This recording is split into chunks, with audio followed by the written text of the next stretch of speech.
The Autobiography of an Ex-Colored Man by James Weldon Johnson. Chapter 3. Perhaps I ought not to pass on this narrative without mentioning that the duet was a great success, so great that we were obliged to respond with 2 encores. It seemed to me that life could hold no greater joy than it contained when I took her hand and we stepped down to the front of the stage, bowing to our enthusiastic audience. When we reached the little dressing room where the other performers were applauding as wildly as the audience, she impulsively threw both her arms around me and kissed me while I struggled to get away. One day, a couple of weeks after my father had been to see us, a wagon drove up to our cottage, loaded with a big box. I was about to tell the man on the wagon that they had made a mistake, when my mother, acting sharply wise, told them to bring the load in. She had them to unpack the box, and quickly there was involved, from boards, paper, and other packing material, a beautiful, brand new, upright piano. Then she informed me that it was a present to me from my father. I at once sat down and ran my fingers over the keys. The full, mellow tone of the instrument was ravishing. I thought almost remorsefully of how I had left my father, but even so, there momentarily crossed my mind a feeling of disappointment that the piano was not the brand. The new instrument greatly increased the pleasure of my hours of study and practice at home. Shortly after this, I was made a member of the boys' choir, it being found that I possessed a clear, strong soprano voice. I enjoyed the singing very much. About a year later, I began the study of the pipe organ and the theory of music, and before I finished the grammar school, I had written out several simple preludes for organ, which won the admiration of my teacher, and which he did me the honor to play at services. The older I grew, the more I thought I gave to the question of my and my mother's position, and what was our exact relation to the world in general. My idea of the whole matter was rather hazy.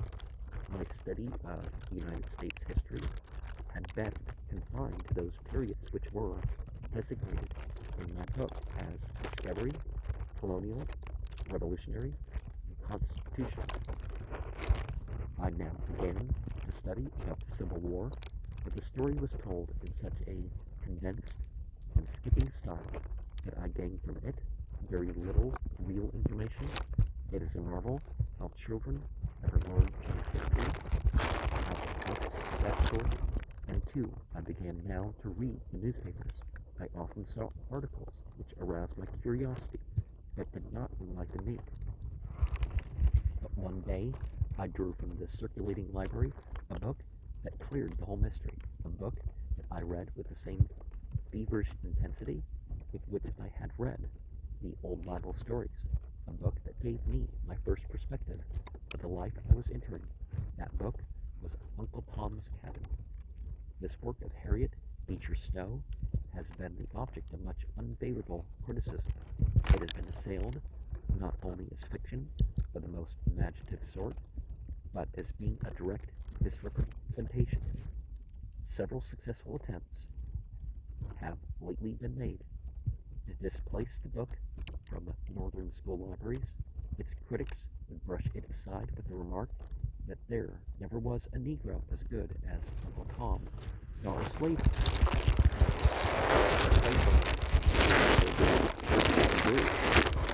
For my part, I was never an admirer of Uncle Tom, nor of his type of goodness, but I believe that there were lots of old Negroes as foolishly good as he, the proof of which is that they knowingly stayed and worked the plantations that furnished sinews for the army, which was fighting to keep them enslaved. Now,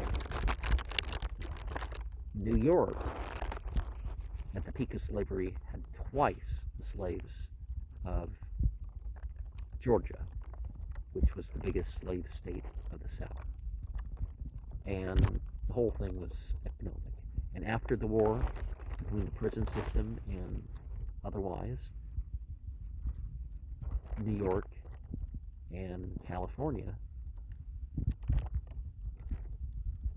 are the biggest slave states. So, and the racial killings and stuff were worse out of the South after the war. So the idea it was just to free black people or something, no, it was an economic conflict, really. But in these latter years, several cases have come to my personal knowledge in which old Negroes have died and left what was a considerable fortune to the descendants of their former masters. I do not think it takes any great stretch of the imagination to believe there was a fairly large class of slaveholders typical in Legree. Well, we see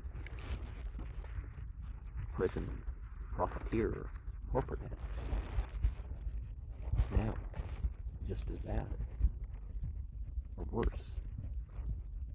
And we must also remember that the author depicted a number of worthless, if not vicious, Negroes, and a slaveholder who was as much of a Christian and a gentleman as it was possible for one in his position to be. That she pictured the happy, singing, shuffling darky, as well as the mother waiting for her child, sold down the river. Remember that one Mark Twain story, which is, I don't know, maybe this chapter is why there's the comparison with Mark Twain. I do not think it is claiming too much to say that Uncle Tom's Cabin was a fair and truthful panorama of slavery. However that may be, it opened my eyes as to who and what I was, and what my country considered me. In fact, it gave me my bearing. But there was no shock. I took the whole revelation in a kind of stoical way. One of the greatest benefits I derived from reading the book was that I could afterwards talk frankly with my mother on all the questions which had been vaguely troubling my mind.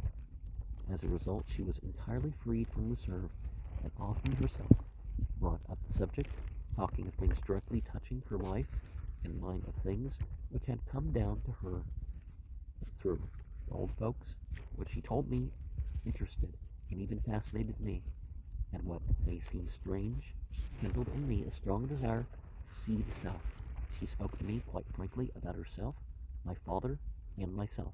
She, the sewing girl of my father's mother, he, an impetuous young man, over to college, I, the child of this unsanctioned love.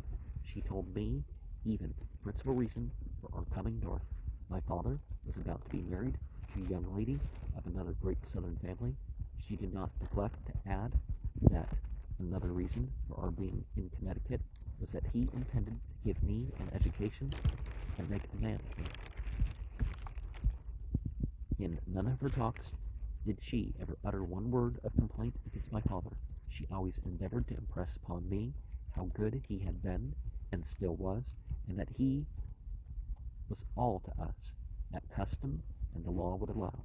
She loved him more, she worshipped him, and she died firmly believing that he loved her more than any other woman in the world. Perhaps she was right, who knows? All of these newly awakened ideas and thoughts took the form of a definite aspiration on the day I graduated from the grammar school. And what a day that was. The girls in white dresses with fresh ribbons in their hair. The boys in new suits, creaky shoes. The great crowd of parents and friends. Flowers, prizes, and congratulations made the day seem to me one of the greatest importance. I was on the program and played piano solo, which was received by the audience with that amount of applause which I had come to look upon as being only the just due of my talent. But the real enthusiasm was aroused by Shiny. He was the principal speaker of the day, and well did he measure up to the honor. He made a striking picture, that thin little black boy standing on the platform, dressed in clothes that did not fit him any too well, his eyes burning with excitement, his shrill musical voice vibrating in tones of appealing defiance, and his black face alight with such great intelligence and earnestness as to be positively evident what were his thoughts when he stepped forward and looked into that crowd of faces, all white with the exception of a score or so that were lost to view. I do not know, but I fancy that he felt his loneliness. I think there must have rushed over him a feeling akin to that of a gladiator tossed into the arena and bade to fight for his life. I think that solitary little black figure standing there felt that for the particular time and place he bore the weight and responsibility of his race, that for him to fail meant general defeat, but he won nobly. His oration was Wendell Phillips' How Saint Le Futur, a speech which may now be classed as rhetorical, even perhaps bombastic, but as the words fell from Chinese lips, their effect was magical. How so young an orator could stir so great enthusiasm was to be wondered at, when in the famous peroration, his voice trembling with suppressed emotion, rose higher and higher, and then rested on the name, How Saint Le Overture. It was like touching an electric button, which loosed pent-up feelings of his listeners. It actually rose to him. I have since known of colored men who have been chosen as class orators in our leading universities, of others who have played on the varsity football and baseball teams, of colored speakers who have addressed great white audiences. In each of these instances, I believe the men were stirred by the same emotions which actuated Shiny on the day of his graduation.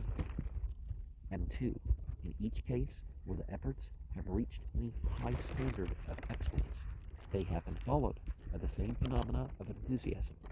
I think the explanation of the latter lies in what is a basic, though often dormant principle of the Anglo-Saxon heart, love of fair play. Shiny, it is true, was what is so common in his race, a natural orator, but I doubt that any white boy of equal talent could have wrought the same effect. The sight of that boy gallantly wagging with puny black arms, so unequal to battle, touched the deep springs in the hearts of his audience, and they were swept by a wave of sympathy and admiration. But the effect upon me of Shiny's speech was double. I not only shared the enthusiasm of his audience, but he imparted to me some of his own enthusiasm. I felt leap within me pride that I was colored, and I began to form wild dreams of bringing glory and honor to the Negro race. For days I could talk of nothing else with my mother except my ambitions to be a great man, a great colored man, to reflect credit in the race and gain fame for myself. It was not until years after that I formulated a definite and feasible plan for realizing my dreams. I entered the high school with my class and still continued my study of the piano, the pipe organ, and the theory of music. I had to drop out of the boys' choir on account of a changing voice. This I regretted very much. As I grew older, my love for reading grew stronger. I read with studious interest everything I could find relating to colored men who had gained prominence. My heroes had been King David, then Robert, then the Bruce. Now Frederick Douglass was enshrined in the place of honor. When I learned that Alexander Dumas was a colored man, I reread Monte Cristo and Three Guardsmen with a magnified pleasure. I lived between my music and books, on the whole a rather unwholesome life for a boy to lead. I dwelt in a world of imagination, of dreams and air castles, the kind of atmosphere that sometimes nourishes a genius, more often than unfitted for the practical struggles of life. I never played a game of ball, never went fishing, or learned to swim. In fact, the only outdoor exercise in which I took any interest was skating. Nevertheless, though slender, I grew well formed and in perfect health. I entered the high school, I began to notice the change in my mother's health, which I suppose had been going on for some years. She began to complain a little and to cough a great deal. She tried several remedies and finally went to see a doctor. But though she was failing in health, she kept her spirits up. She still did a great deal of sewing, and in the busy seasons, hired 2 women to help her. The purpose she had formed of having me go through college without financial worries kept her at work when she was not fit for it. I was so fortunate as to be able to organize a class of 8 or 10 beginners on the piano, and so start a separate little fund of my own. As the time for my graduation from the high school grew nearer, the plans for my college career became the chief subject of our talks. I sent for catalogs of all the prominent schools in the East and eagerly gathered all the information I could concerning them from different sources. My mother told me that my father wanted me to go to Harvard or Yale. She herself had a half desire for me to go to Atlanta University and even had me write for a catalog of that school. There were 2 reasons, however, that inclined her to my father's choice. The first, that at Harvard or Yale I should be near her. The second, that my father had promised to pay a part of the college education. Both Shiny and Red came to my house quite often of evenings, and we used to talk over our plans and prospects for the future. Sometimes I would play for them, and they seemed to enjoy the music very much.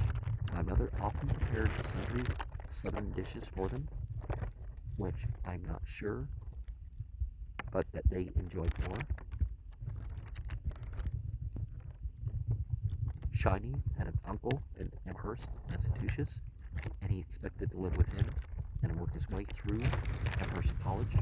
Red declared he had enough of school and that after he got his high school diploma, he would get a position in a bank. It was his ambition to become a banker, and he felt sure of giving opportunity to certain members of his family. My mother barely had strength enough to attend the closing exercises of the high school when I graduated, and after that day, she was seldom out of bed. She could no longer direct her work, and under the expense of medicines, doctors, and someone to look after her, our college fund began to diminish rapidly. Many of her customers and some of the neighbors were very kind and frequently brought her nourishment of one kind or another.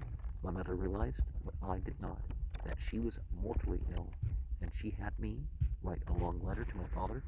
For some time past, she had heard from him only at irregular intervals. We never received an answer.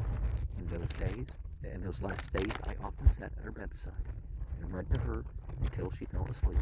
Sometimes I would leave the parlor door open and play on the piano, just loud enough for the music to reach her. This she always enjoyed. One night near the end of July, after I had been watching beside her for some hours, I went into the parlor and throwing myself into the big armchair, dozed off into a fitful sleep. I was suddenly aroused by one of the neighbors who had come in to sit with her that night. She said, "Come to your mother at once." I hurried upstairs, and at the bedroom door met the woman who was acting as nurse. I noted with a dissolving heart the strange look of awe on her face. From my first glance at my mother, I discerned the light of death upon her countenance. I fell upon my knees beside the bed, and burying my face in the sheets, sobbed convulsively. She died with the fingers of her left hand entwined in my hair. I will not rake this. I will not rake over this. One of the 2 sacred sorrows of my life. Nor could I describe the feeling of unutterable loneliness that fell upon me. After the funeral, I went to the house of my music teacher. He had kindly offered me the hospitality of his home for so long as I might need it. A few days later, I moved my trunk, piano, my music, and most of my books to his home. The rest of my books I divided between Shiny and Red.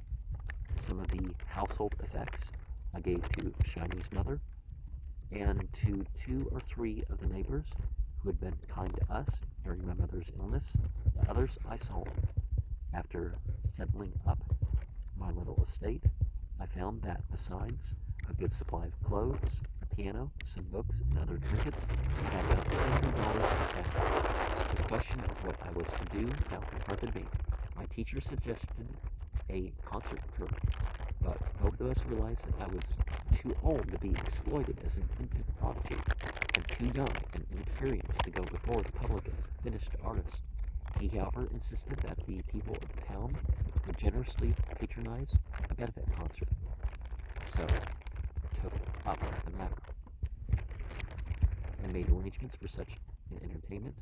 A more than sufficient number of people with musical and elocutionary talent volunteered their services to make a program. Among these was my brown-eyed violinist, but our relations were not the same as they were when we had played our first duet together. A year or so after that time, she had dealt me a crushing blow by getting married. I was partly avenged, however, by the fact that though she was growing more beautiful, she was losing her ability to play the violin. I was down on the program for one number. My selection might have appeared at that particular time as a bit of affectation, but I considered it deeply appropriate. I played Beethoven's Sonata Pathétique. When I sat down at the piano and glanced into the faces of the several hundreds of people who were there solely on account of love or sympathy for me, emotion swelled in my heart, which enabled me to play the Pathétique as I could never play it again. When the last tone died away, the few began to applaud, hushed by the silence of the others, and for once I played without receiving an encore. The benefit yielded me a little more than $200, thus raising my cash capital to about $400. I still held my determination of going to college, so it was now a question of trying to squeeze through a year at Harvard or going to Atlanta with the money I had and pay my actual expenses for at least 2 years. The peculiar fascination which the South held over my imagination and my limited capital decided me in favor of Atlanta University, so about the last of September I bid farewell to the friends and scenes of my boyhood and boarded the train for the South. Nowadays, that would be like somebody doing a favor, or somebody you know letting you rent for a month. I pay more rent than that from someone I know. So, the dollar is worth a lot more if you can go to Atlanta University and pay all your expenses for 2 years for $400.